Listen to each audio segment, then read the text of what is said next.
Russia Ukraine যুদ্ধ এখন ভয়ঙ্কর রূপে আছে।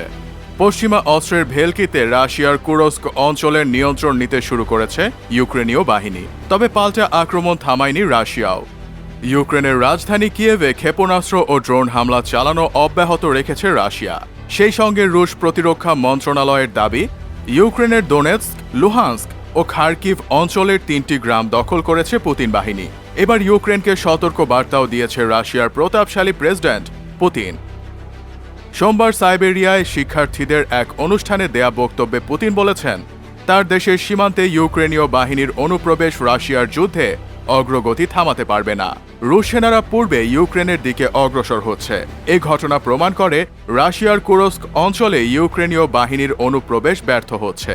শিক্ষার্থীদের উদ্দেশ্যে দেয়া বক্তব্যে পুতিন আরও বলেন, বিশেষ করে কুরস্ক অঞ্চলে মানুষ চরম কষ্টের সম্মুখীন হচ্ছে, তবে শত্রুদের মূল উদ্দেশ্য সফল হয়নি। তারা দনবাস তথা দোনেৎস্ক ও লুহান্সকে আমাদের আক্রমণ থামাতে চেয়েছিল, কিন্তু প্রকৃতপক্ষে দীর্ঘদিন ধরে দনবাসে আমাদের আক্রমণের এমন গতি ছিল না। এর আগে গত 6 আগস্ট রাশিয়ার কুরস্ক অঞ্চলে ঢুকে পড়ে ইউক্রেনীয় বাহিনী। এরই মধ্যে অঞ্চলটির 1300 কিলোমিটারের বেশি এলাকার দখল নিয়েছে তারা। বিভিন্ন স্থানে টাঙানো হয়েছে ইউক্রেনের পতাকা। দ্বিতীয় বিশ্বযুদ্ধের পর রাশিয়ার মাটিতে এ ধরনের হামলা এটি প্রথম। এই ঘটনায় বেশ উজ্জীবিত হয় ইউক্রেন। দেশটির পক্ষ থেকে বলা হয়, তাদের হামলার লক্ষ্য ছিল পূর্ব ইউক্রেন থেকে রুশ বাহিনীকে তাড়ানোর ব্যবস্থা করা। ইউক্রেনের প্রেসিডেন্ট ভলোদিমির জেলেনস্কি বলেন, প্রতিশোধ কি জিনিস তা অনুধাবন করবে রাশিয়া। তারা আমাদের ধ্বংস করতে চেয়েছিল, কিন্তু আমাদের ভূখণ্ডে তারা যা করতে চেয়েছিল সেটি এখন তাদের নিজ ভূখণ্ডেই ফিরে এসেছে। এখন বুঝুক তারা আসলে কি করেছে। ইউক্রেনীয়রা জানে কিভাবে তাদের লক্ষ্য অর্জন করতে হয়। রাশিয়ার কাছ থেকে দখল করা অঞ্চলগুলোকে বিনিময় তহবিল হিসেবে বর্ণনা করে তিনি বলেন, ইউক্রেনে মস্কোর দখল করা অঞ্চলগুলোর সঙ্গে এগুলোর বিনিময় হতে পারে। যার জবাবে পুতিন বলেন, আমাদের অবশ্যই সেই দস্যুদের মোকাবেলা করতে হবে যারা রুশ ফেডারেশন ভূখণ্ডে, বিশেষ করে কুরস্ক অঞ্চলে প্রবেশ করেছে, সীমান্ত এলাকার পরিস্থিতি অস্থিতিশীল করার চেষ্টা করছে।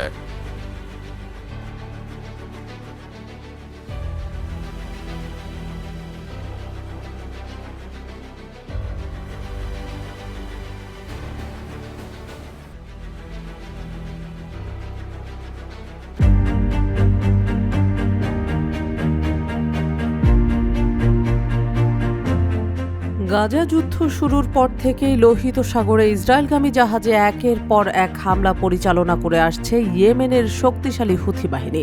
এবার সৌদি আরবের মালিকানাধীন একটি অপরিশোধিত জ্বালানিবাহী ট্যাঙ্কার ও পানামার পতাকাবাহী একটি জাহাজে হামলা চালানো হয়েছে।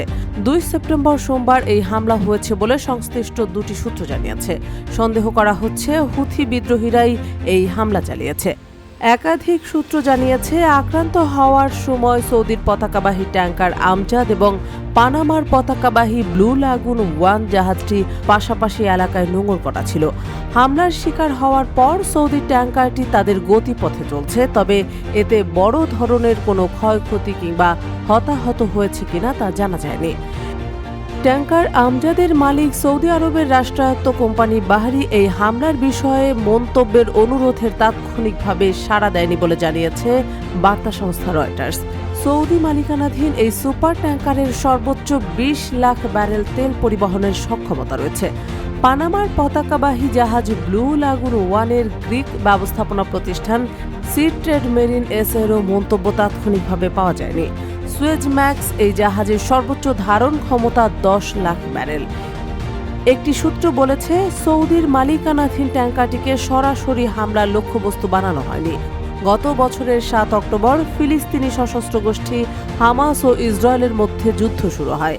ফিলিস্তিনের গাজা উপত্যকায় দখলদার হায়নাদের হামলার প্রতিবাদে এডেন ও লোহিত সাগরে ইসরায়েল, যুক্তরাষ্ট্র এবং যুক্তরাজ্যের মালিকানাধীন জাহাজে গত নভেম্বর থেকে হামলা চালাচ্ছে সাহসী হুথিরা।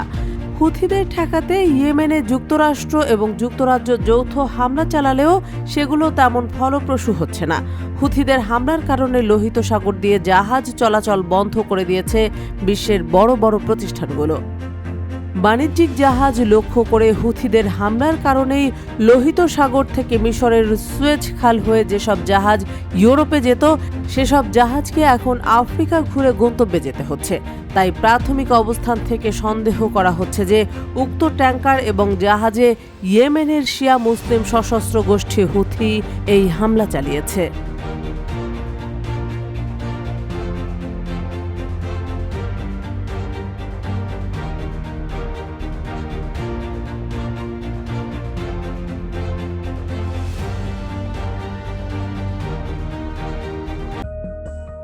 দীর্ঘদিন ধরে বার্ধক্য ও ক্রমহ্রাসমান জনসংখ্যা মোকাবিলা করার চেষ্টা চালিয়ে যাচ্ছে এশিয়ার অন্যতম উন্নত দেশ জাপান।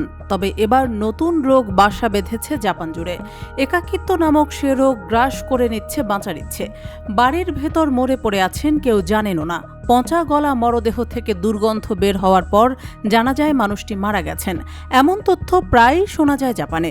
সেখানে অনেকেরই নিজের বাড়িতে একা একা মৃত্যু হয়। জীবনের শেষ সময়টায় কাউকে পাশে পান না তারা। এমন অতি বিচিত্র এক সংকটে জাপান ভুগছে বলে তথ্যটি সামনে এনেছে সংবাদ মাধ্যম বিবিসি। দেশটির ন্যাশনাল পুলিশ এজেন্সির পরিসংখ্যান বলছে, চলতি বছরের প্রথমার্ধে অর্থাৎ প্রথম 6 মাসের মধ্যে জাপানের অন্তত 40,000 মানুষের মৃত্যু হয়েছে নিজেদের বাড়িতে, সম্পূর্ণ একাকী অবস্থায়। শুধু তাই নয়, বর্তমানে জাপানে হাজার হাজার বয়স্ক নাগরিক পরিবার ছাড়াই নিজেদের বাড়িতে একা থাকেন। সরকারি হিসেবে সংখ্যাটা মোট 37,227 জন। ফলে স্বাভাবিকভাবেই মৃত্যুর সময়ও যে তাদের পাশে কেউ থাকবেন না তা বলাই বাহুল্য। এখানেই শেষ নয়। চমকপ্রদ ব্যাপার হলো, জাতিসংঘ তথ্য বলছে এই নাগরিকদের মধ্যে অন্তত 70% বয়স 65 বছর বা তার ঊর্ধ্বে।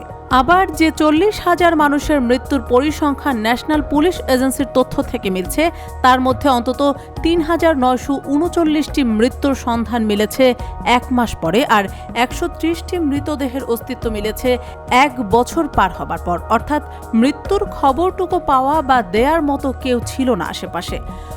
তথ্য অনুযায়ী চলতি বছরের প্রথম 6 মাসে মৃতের মধ্যে 7,498টি মৃতদেহের গড় বয়স 85 বছর বা তারও বেশি।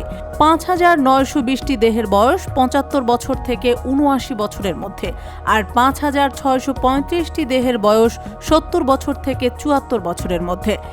ন্যাশনাল পুলিশ এজেন্সি মনে করছে, এই চাঞ্চল্যকর পরিসংখ্যান প্রকাশ্যে এলে তার থেকে শিক্ষা নেবেন জাপানের নাগরিকরা। বয়স্কদের একাকিত্বের সমস্যা দূর করতে পদক্ষেপও গ্রহণ করবেন অবাধে।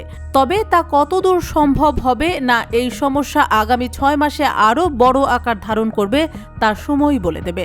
আপাতত খারাপ কিছুই আশঙ্কা করছে Japanese national institute of population and social security research. তাদের পূর্বাভাস, 65 বছরের ঊর্ধ্বে বয়স যারা একা থাকেন এমন লোকের সংখ্যা 2050 সালে বাড়তে বাড়তে গিয়ে পৌঁছবে প্রায় 10.8 মিলিয়নে। অর্থাৎ সামনে যে মহা সংকট তা হাড়ে হাড়ে টের পাচ্ছে জাপান। এদিকে প্রবীণদের সংখ্যা আশঙ্কাজনক হারে বাড়ায় জনসংখ্যা সংকটের মুখে পড়েছে জাপান। সেখানে চিকিৎসা ও কল্যাণ ব্যয় বেড়ে যাচ্ছে দিন দিন, বিপরীতে কমছে শ্রমশক্তি। জাতিসংঘের হিসাব অনুযায়ী বর্তমানে বিশ্বের সবচেয়ে বেশি প্রবীণ জনসংখ্যা পূর্ব এশিয়ার দেশ জাপানে।